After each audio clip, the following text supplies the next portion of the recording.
Buenas noches. Bueno, primero agradecerles que estén aquí escuchando para compartir con ustedes estas ideas o ¿cómo lo llamaremos? O sea, bueno, esta charla. El tema que escogí de osteoporosis creo que es un tema de actualidad, aunque el término de bifosfonatos no suena como de tanta actualidad, pero vamos a tratar creo que lo vamos a... Dicen que uno le da aquí y se mueve, pero mentira. Ok. La osteoporosis, bueno, no vamos a hablar mucho de osteoporosis en el sentido de la fisiopatogenia ni la epidemiología, porque sabemos que es un problema real. Es un problema real, sobre todo el concepto clínico de la osteoporosis, que son las fracturas.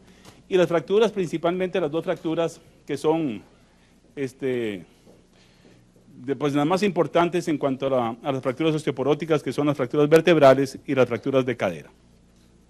¿Y por qué son importantes? Porque obviamente se acompañan de una altísima morbilidad, altísima mortalidad y con elevados costos para el tratamiento de estas complicaciones.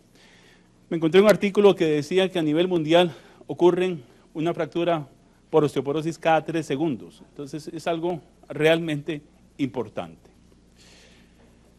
Cuando hablamos de osteoporosis, bueno, hay varios aspectos de la osteoporosis. Tenemos la osteoporosis postmenopáusica, la osteoporosis en hombres, la osteoporosis por tratamiento esteroideo, osteoporosis que está inducida por otras drogas que ya sea que disminuyen la densidad mineral ósea o que eleven el riesgo de fractura. Vamos a hablar de la osteoporosis postmenopáusica. Si esto da vuelta, camina. Sí, ahí está, ok. No sé por dónde camina esto. Ok. Bueno, tenemos que el arsenal que existe para el tratamiento de la osteoporosis postmenopáusica es muy amplio. Tenemos los bifosfonatos, tenemos el denosumab, tenemos el ranelato de estroncio y tenemos la teriparatide. Nos vamos a enfocar, como decía al principio, en los bifosfonatos. Los bifosfonatos son prácticamente estos medicamentos los que tenemos a disposición, o sea, tenemos el alendronato, el bisendronato, el ivandronato y el solendronato. Gracias. Han demostrado su eficacia en estudios clínicos prospectivos, doble ciego, placebo controlados, y que han evidenciado que reducen el riesgo de fractura. Vamos a ser muy generales, porque no todos, pero digamos que todos, reducen el riesgo de fractura de las fracturas vertebrales, de las fracturas de cadera y de las fracturas no vertebrales. Y esto lo han hecho en los diferentes estudios clínicos. Entonces vamos a empezar vamos a enumerarlos rápidamente para recalcar unas cosas que me interesa recalcar sobre esos estudios clínicos. Entonces el primer estudio es el estudio Lieberman, que es sobre alendronato en el año 95. Es un estudio por 3 años, Es un estudio que se hace en pacientes postmenopáusicas, y eso lo voy a repetir entonces en pacientes postmenopáusicas, un grupo no muy grande de pacientes, el primer estudio que se hace para ver eficacia de los bifosfonatos, y escogen pacientes postmenopáusicas que tienen entre 45 y 80 años, y para que como un criterio de inclusión, esos pacientes tenían que tener un T-score menor de 2.5 en cuello femoral. Esto también el Lieberman, ahí estamos. Este estudio lo que demuestra, bueno, demuestra que aumenta la densidad mineral ósea en el DEXA, pero lo importante es que demuestra una reducción en el riesgo de fractura vertebral en el 48% de los casos. Después le sigue el estudio FIT, así, que también es un estudio de alendronato por 3 años, nuevamente en pacientes postmenopáusicas. En este caso, los criterios de inclusión eran que eran pacientes con un T-score de menos 2.5 o que tuvieran fracturas vertebrales prevalentes. Y en este estudio lo que demuestra es su eficacia, sobre todo en la reducción del riesgo de fractura en cadera del 51%. Ok, sigamos. Después vienen los estudios de risendronato, que son 2, el estudio BERT-A y el estudio BERT-E, o sea, el A porque es americano y el E es porque es europeo. Prácticamente tienen la misma forma de los criterios de inclusión y exclusión. Insisto, en mujeres postmenopáusicas, un grupo más amplio de pacientes, en pacientes menores de 81 años y que esas pacientes todas para ser incluidas tenían que tener fracturas prevalentes. En este estudio lo que demuestran es que reduce el riesgo de fractura vertebral en un 41%. El estudio europeo, el BERT-E, prácticamente con las mismas condiciones, y este también reduce el riesgo de fractura vertebral en el 49% de los casos. Sigue el otro estudio del bisedronato, que es el estudio HIP. Este estudio HIP, fíjense que todos tienen una duración de 3 años. Bueno, el estudio HIP es un grupo también importante de pacientes, 5.445 pacientes posmenopáusicas. Este grupo etario fue el que estudiaron y con una osteoporosis muy marcada, o sea, con una densidad mineral ósea menos de 4. Este era exclusivamente, el objetivo era ver la reducción del riesgo de fractura de cadera y encuentran en pacientes que tienen esta densidad mineral ósea con esta edad y que tienen fracturas vertebrales prevalentes, en ese grupo etario y ese grupo específico de pacientes redujo el riesgo de fractura de cadera en un 60%. Después viene el estudio del imandronato, el estudio Bone, también de 3 años, un grupo grande de pacientes, entre 55 y 80 años, también la densidad mineral ósea baja y que tuviera una fractura vertebral, o sea, pacientes realmente en alto riesgo de fractura. El estudio demuestra una reducción en el riesgo de fractura vertebral del 62%. No logra demostrar el ivandronato una reducción en el riesgo de fractura de cadera ni de fracturas no vertebrales. Hay toda una explicación de la metodología del estudio aquí y allá, la cosa es que no lo logra demostrar, pero uno diría, si es un bifosfonato, ¿por qué no lo lograría? Debe ser un problema en la metodología del estudio. Y el último es del solendronato, que es el estudio Horizon, también de 3 años, un grupo de pacientes postmenopáusicas de 73 años, más o menos 5 años, los pacientes también con un T-score de menos 2.5 y con una fractura vertebral, uno u otro debía tener el paciente. Este demuestra una reducción en el riesgo de fractura de vertebral, el más alto de todos, de un 70%, y una disminución en el riesgo de fractura de cadera del 41%. ¿Ok? Entonces, resumiendo, tenemos la duración de los estudios, 3 años, todas eran pacientes posmenopáusicas, todas pacientes con un criterio de inclusión, o sea, todas con osteoporosis en el sentido, ya fuera porque tuvieran una fractura vertebral prevalente o porque tuvieran una densidad mineral ósea con un T-score de menos 2.5. Entonces, se reduce el riesgo de fractura en un 41-70% en las vértebras y un 41-60% en la cadera. Bueno, hasta aquí, en ese año, pongamos en el año 2000, pues estábamos muy tranquilos con este medicamento. Los efectos adversos no nos preocupaban mayor cosa. El principal problema era la intolerancia gástrica, pero en eso aparece el alendronato semanal, que ya no era tan problemático darlo diariamente, incluso después aparece el imandronato mensualmente, y después, bueno, el bisedronato también semanalmente, y después hay incluso otras aplicaciones intravenosas, que lo podíamos aplicar cada 3 meses o una vez al año. Entonces el problema de que era la intolerancia gástrica, pues no nos era de mayor problema. En ese tiempo, cuando iniciaba yo, creo que todos lo hacíamos igual, entonces la paciente le preguntaba, doctor, ¿y cuánto tiempo lo vamos a tomar este medicamento? De por vida, o sea, es un medicamento que usted va a tener que tomar porque tiene una osteoporosis y ahí veremos en algún momento si habrá que suspendérselo, pero estábamos muy tranquilos, o sea, efectos adversos mínimos, había demostrado 3 años de tratamiento con buenos resultados, entonces estábamos tranquilos con esta dosificación de esos medicamentos. Bueno, el próximo. En el 2003 aparecen los primeros reportes de osteonecrosis mandibular. Estos reportes los hacen unos cirujanos orales o maxilofaciales y reportan que un grupo de pacientes, eran como 30, o sea, de ese año, son como 30 casos que reportan de pacientes que les hacen un procedimiento dental y desarrollan esta osteonecrosis mandibular. Todos estos pacientes se encontraban recibiendo un bifosfonato. Y eran pacientes, todos eran pacientes que recibían el bifosfonato, ya sea estos dos que eran el pamidronato o el ácido solendrónico, porque los pacientes tenían problemas de metástasis ósea o tenían un mieloma múltiple. Entonces, en esos pacientes fueron los que se detectó este problema. Ok, sigamos. Entonces, después de eso, empieza a haber una serie de reportes de pacientes que están tomando o que están recibiendo bifosfonatos y cualquier problema que se les saliera en la boca ahí, entonces consideraban que era una osteonecrosis mandibular. Entonces nos dijeron, no, pues no todo va a ser osteonecrosis mandibular. Entonces establecen que va a ser una osteonecrosis mandibular. Entonces va a ser que haya hueso necrótico expuesto en la región maxilofacial y que haya estado presente por lo menos 8 semanas con un tratamiento adecuado.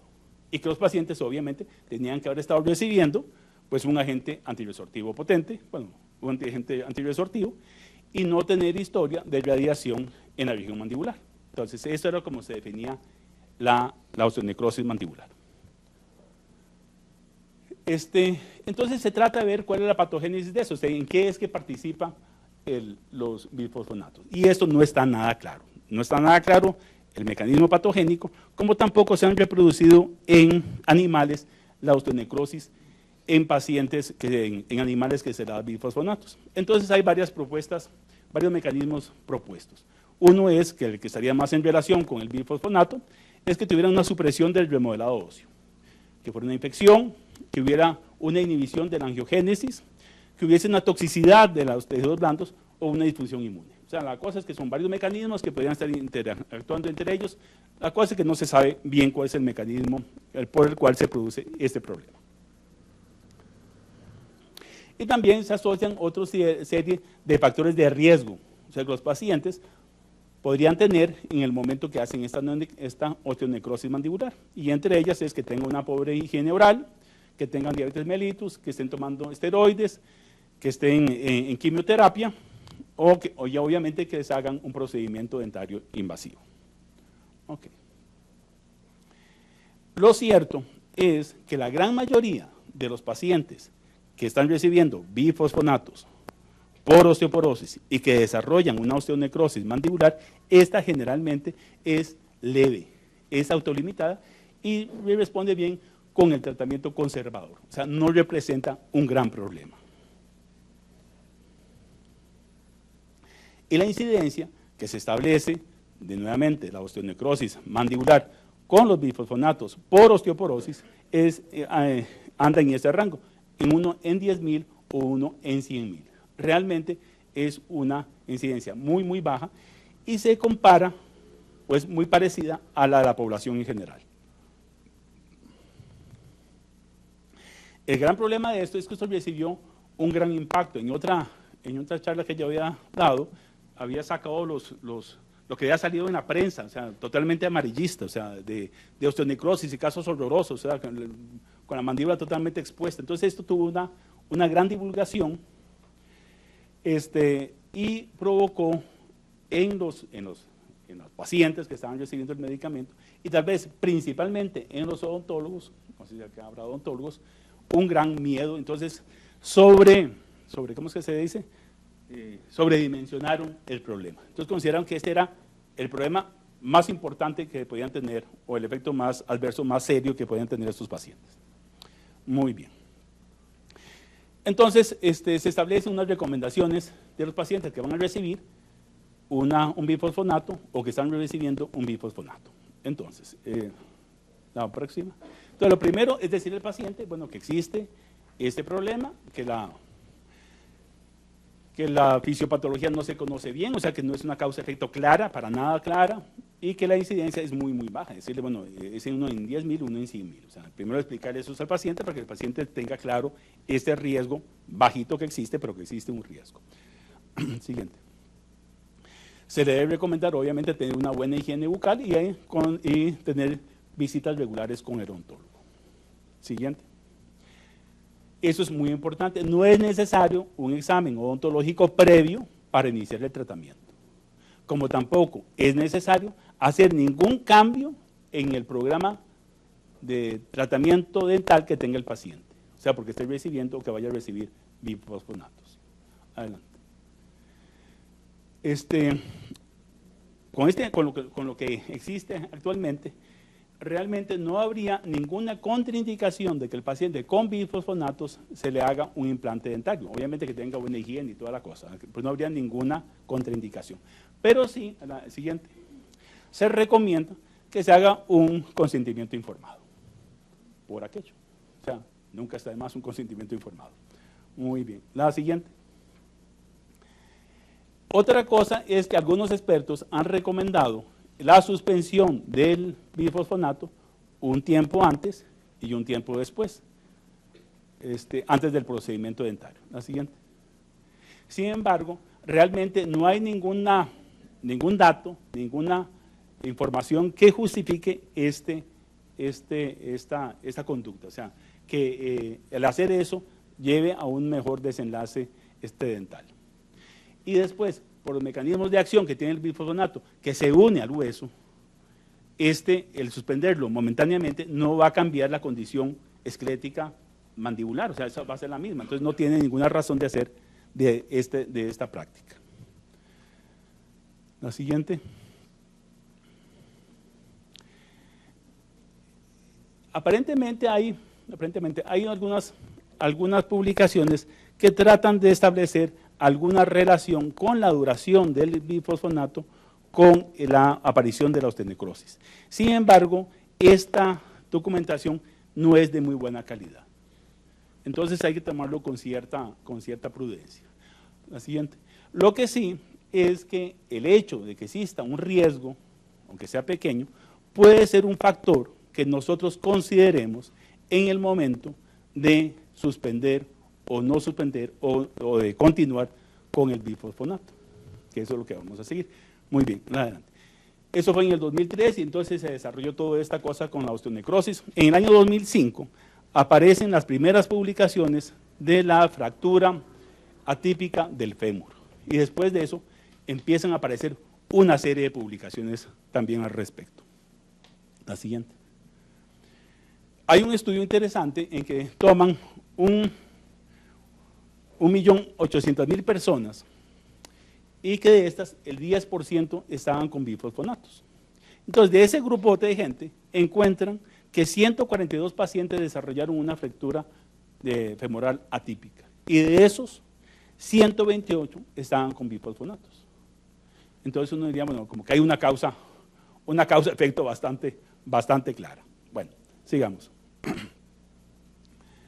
Entonces, nuevamente, otra vez, cuando empiezan a aparecer esto, hay que definir qué es qué. Entonces, la definición de fractura femoral atípica o fractura atípica femoral es que es una fractura subtrocantérica en el tallo femoral y que tiene alguna de esas tres de estos siguientes criterios, que son, primero, que sean por un trauma, por un trauma mínimo, que sea una fractura transversa, que haya un engrosamiento cortical y que haya mínimo efecto congminuto. Que esto lo podemos ver en esta. ¿Dónde dirijo yo esto? Aquí. Ok, entonces ahí vemos, aquí donde sale la flechita, se ve ese engrosamiento cortical y se ve como la fractura es una fractura pues clarísima, transversal y que no tiene efecto congminuto, o sea, es muy limpia la fractura, ¿no? Pues esa es una fractura femoral atípica. Hay unos criterios menores de esto que están en relación a esto, que haya un engrosamiento cortical, que el paciente, o sea, que refiera un dolor prodrómico, ya sea en la ingle o en el muslo, y que haya un retardo en la cicatrización. Esos dos primeros pueden servir para alertar en pacientes que están tomando bifosfonatos y se empiezan a quejar este dolor, pedir una radiografía para ver los fémures, para ver si se logra ver este engrosamiento cortical.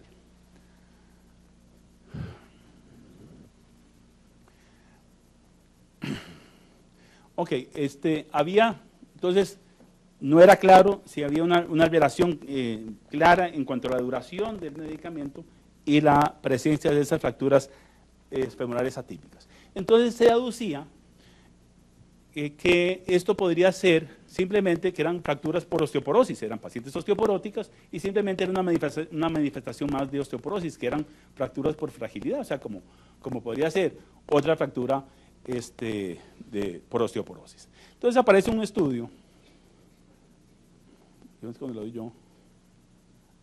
este estudio en que se hace un ajuste por edad, o sea hacen ahí un análisis estadístico, entonces ajustan la edad y encuentran que en los pacientes que tienen 2 años de estar tomando el medicamento, de estar tomando bifosfonatos, encontraron una incidencia de fracturas femorales atípicas de 1.8 por 100.000 pacientes año, a diferencia de pacientes que tenían 8 a 9 a 10 años de tomar el medicamento, tenían una incidencia de 113 por 100.000 pacientes año. O sea, era francamente evidente la relación de tiempo con las fracturas atípicas.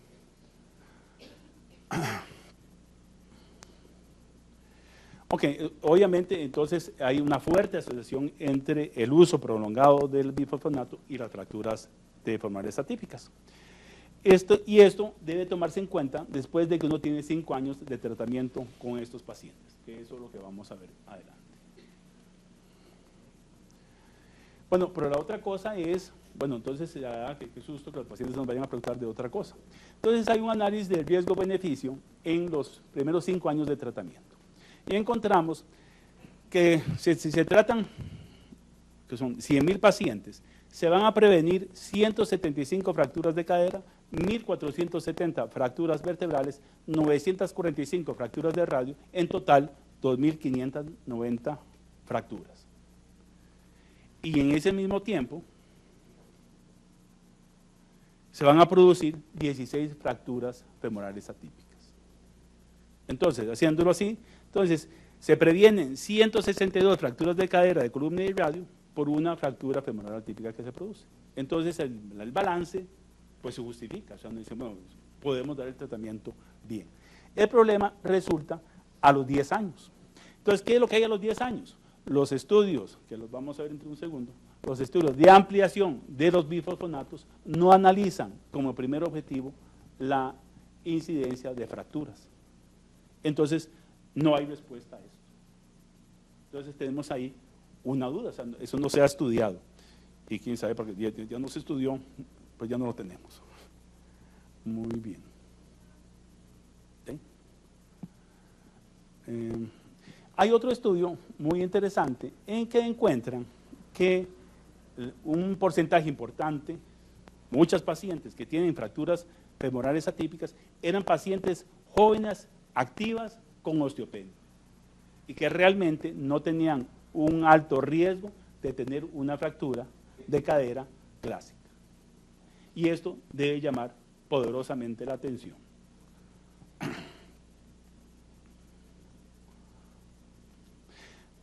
Bueno, ya nos adelantamos 2 años. Toda esta información que empieza a ver, entonces hace que el FDA le diga a las manufacturadoras, a la gente que produce y que fabrica los bifosfonatos, que le den toda la información que hay sobre los bifosfonatos, sobre el riesgo y beneficio que había a largo plazo. Entonces, el FDA en el año 2010, eso es como suspenso, aquí está, en el año 2010, entonces determina que todos los bifosfonatos aprobados por ellos deben llevar en sus etiquetas una advertencia sobre el riesgo de fracturas femorales atípicas. Y después, en el año 2011, también determina que recomienda que después de un tratamiento de 3 años con ácido zoledrónico o de 5 años de tratamiento con alendronato, deben, si el paciente va a continuar el tratamiento, se tienen que revalorar para ver si continúan o no continúan. Y en el 2013, por fin, entonces determinan eso, que realmente cuál es la duración óptima de los bifosfonatos no se sabe, no se puede establecer, pero sí recomiendan que necesitan, si uno va a continuar con el tratamiento, hacer un alto y valorar los pacientes en forma periódica. Ok. Entonces, ¿cuál es la evidencia que tenemos del uso prolongado de los bifosfonatos? Entonces, realmente solo hay 2 estudios que evidencian más allá de los 3 años que habíamos mencionado. Y esos son los estudios de ampliación del alendronato, que es el estudio FLEX, y el estudio del solendronato, que es el estudio Horizon en estudio de extensión. En el estudio Flex, bueno, les mencioné anteriormente que este no era el objetivo primario del estudio. El objetivo primario del estudio era ver cómo se comportaba la densidad mineral ósea en ambos estudios. Entonces, lo de las fracturas no era el poder estadístico que se desarrolló, no era para valorar esto. Pero en todo caso, lo que encuentran en el estudio Flex es que los pacientes, entonces tenemos dos grupos, pacientes que recibieron tratamiento por 5 años y se les suspendió, y otro grupo que recibieron por 10 años el alendronato. Entonces, es sin tratamiento por 5 años sí y 5 años no. Entonces, lo que se encuentra es que los pacientes la diferencia que hubo en cuanto a las fracturas vertebrales, es que se redujo las fracturas vertebrales clínicas en el grupo de pacientes que siguieron con el alendronato. No hubo diferencias ni en las fracturas no vertebrales, ni en las fracturas vertebrales clinimétricas, solo en las clínicas. Y esa diferencia fue del 55%, o sea, disminuyó el riesgo de fractura. En el estudio de Horizon, que es 3 años con solendronato, 3 años con placebo, que es el primer grupo, C3P3, y el otro grupo son 6 años con ácido solendrónico. Aquí lo que se encontró es que se reducían las fracturas vertebrales morfométricas en un 49%. Las fracturas de cadera no encontraron diferencia. O sea, el paciente continuara o no continuara con el ácido solendrónico, se iban a fracturar igual. Okay. Entonces, después de esto, hicieron varios análisis post-hoc para identificar aquellas variables que podríamos utilizar para decir, bueno, estos pacientes que tienen estas variables pueden ser los que más probablemente se fracturen si suspendemos el medicamento. Entonces, lo que encontraron en esos estudios post-hoc es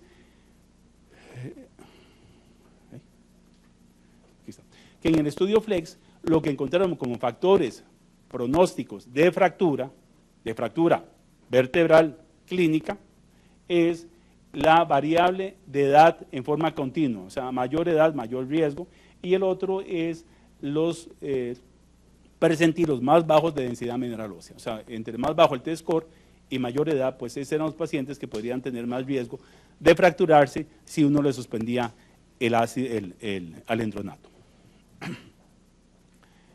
El Horizon lo que hace es, lo que encuentra como factores de riesgo son el T-score, o sea, T-scores menores de 2.5 en cuello femoral, y también las fracturas vertebrales incidentes y prevalentes. O sea, si los pacientes se fracturaron en esos primeros 3 años de fracturas vertebrales, pues tenían más probabilidad de tener nuevas fracturas vertebrales, pero aquí eran vertebrales morfométricas. Entonces, después si uno tiene un paciente, tiene 5 años de tratamiento, y el punto es a qué pacientes vamos a continuar con tratamiento y a qué pacientes los vamos a descontinuar. El chiste sería encontrar aquellos pacientes de bajo riesgo en los cuales el continuar con el tratamiento no llevaría a una disminución de fracturas. Entonces uno podría justificar el suspender el tratamiento en esos pacientes y después hacer una revaloración. Lamentablemente los instrumentos que hay para identificar a esos pacientes son muy pocos, entonces lo que nos vamos a valer es con la información que tenemos del estudio Flex y del estudio Horizon, ¿no? Entonces, obviamente, vamos a coger la densidad mineral ósea con la que parten los pacientes, la densidad mineral ósea con que en el momento en que vamos a decidir a tomar esta conducta, de suspenderlo o continuarlo, vamos a establecer la prevalencia de fracturas vertebrales, el número de fracturas vertebrales incidentales, o sea, nuevas que aparecieron en este momento. También vamos a... Bueno, la edad es un factor importantísimo que mencionamos. y después hacemos una historia clínica o un examen físico para ver si hay algún factor nuevo que se haya agregado que pueda tener un factor de mal pronóstico en cuanto a un mayor riesgo de fracturas. También establecemos la adherencia del medicamento que ha tenido la paciente, establecemos factores de mayor riesgo de caídas, el índice de masa corporal, si el paciente ha perdido peso, si hay historia de caídas y el consumo de medicamentos que pueden estar influyendo en una mayor riesgo de fractura en esos pacientes. Y por supuesto también determinar si no tiene una osteoporosis secundaria como un hiperparatiroidismo, un déficit de vitamina D.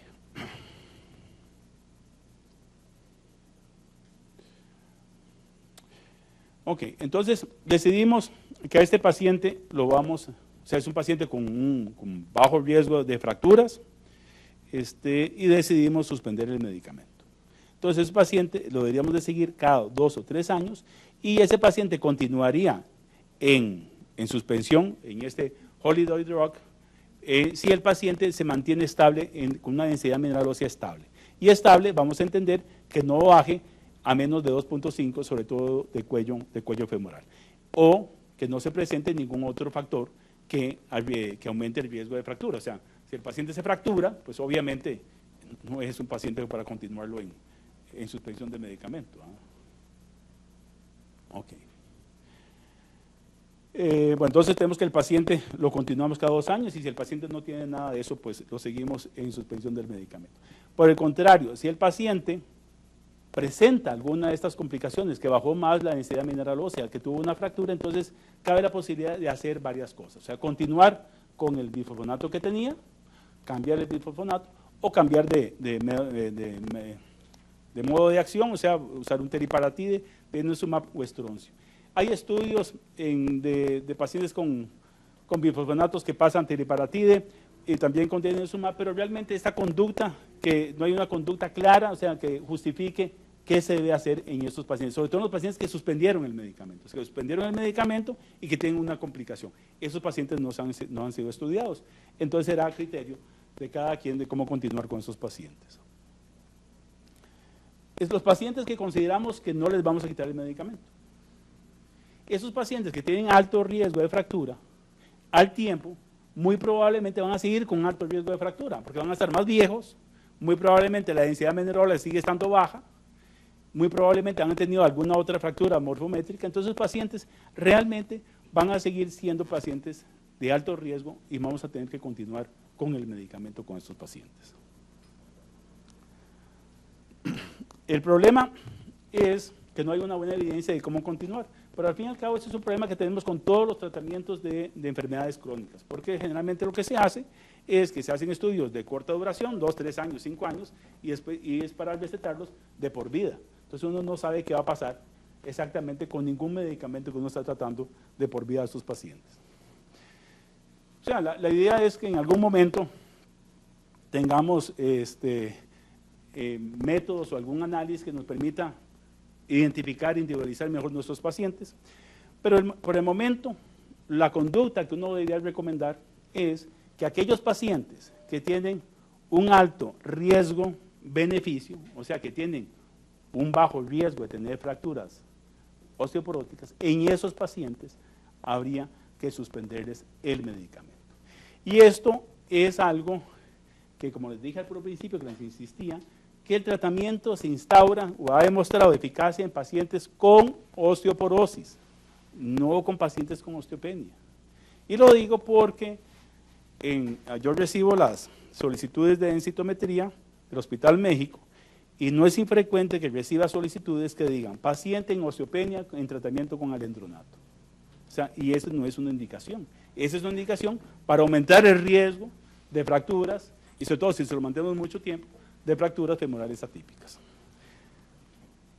Para concluir, hay un estudio que presentaron León Alvarado y Monje Vargas del Comité de Farmacoterapia sobre del análisis de comportamiento del alendronato en el periodo 2008-2012. Ellos analizaron, aquí está, 5.570 pacientes con alendronato contra 4.825 pacientes que estaban tomando vitamina D y calcio. Y los resultados, bueno, son estudios que se comparan bastante bien, o sea, un grupo de mujeres es muy parecido, la edad promedia también es parecido, la duración de tratamiento, esto es en días, es parecido, o sea, y lo que tienen, lo que miden es como desenlace, como endpoint, las fracturas de cadera. Y encuentran que en el grupo que estaba con alendronato hubo 60 fracturas de cadera, mientras que en el otro grupo hubo 48%. La incidencia es de 1.077 y 0.94, diferencia que no es estadísticamente significativa. Esto, bueno, el estudio se puede analizar de muchas maneras y uno puede sacar muchas conclusiones. Una conclusión que yo saco es que muy probablemente aquí no vemos ningún beneficio del alendronato porque se lo estamos dando a un grupo de pacientes que tienen muy bajo riesgo de fractura. Entonces, si se lo damos a pacientes que tienen muy bajo riesgo de fractura, pues obviamente no vamos a encontrar ningún efecto tangible del medicamento. Eso sería todo. Muchas gracias.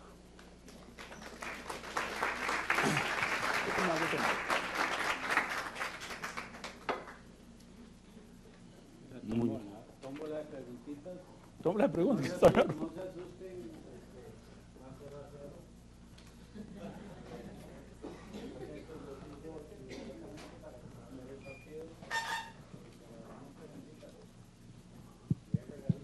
¿Qué es eso? ¿Qué es la bolita? La tómbola de preguntitas es que se pregunta, pone un numerito aquí y se gana un premiecito, pero usted no puede ya.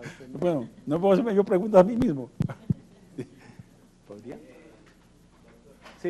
Una pregunta, entre el denosumab y los bifosfonatos en relación a los efectos secundarios que usted mencionó, ¿cómo andan? ¿Qué ha visto? Bueno, tiene dos efectos interesantes, o sea, el denosumab también se ha asociado con los mismos efectos secundarios, sobre todo con las fracturas de enfermedades atípicas, también se ha visto asociación.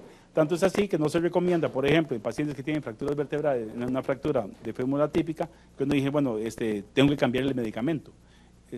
Entonces no se recomienda cambiarlo a denosumab.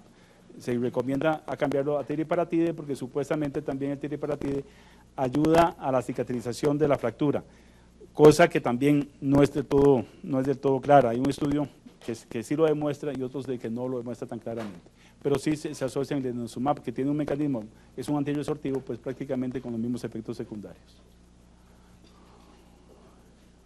¿Sí?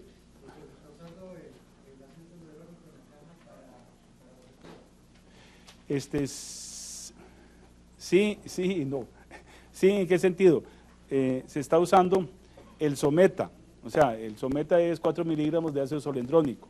Lo que hay evidencia para osteoporosis son 5 miligramos, entonces ya desde ese punto de vista no es el mismo medicamento, o sea, aunque sea un miligramo, y se está usando en pacientes que tengan, ¿qué era lo que tenían? O sea, pacientes, hay una indicación específica, pero ahorita no recuerdo cuál era. ¿Con? Bueno, sí, por supuesto, no, sí, con problemas de metástasis ósea, sí, eso es una indicación, pero no, yo me refiero a osteoporosis, a tratamiento con osteoporosis per se, o sea, que hemos tenido pacientes que se les ha indicado, pero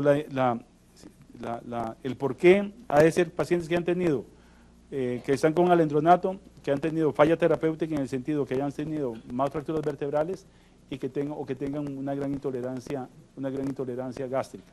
Ahora ya recordé, yo tengo una paciente que fue por múltiples fracturas vertebrales a pesar de estar tomando alendronato.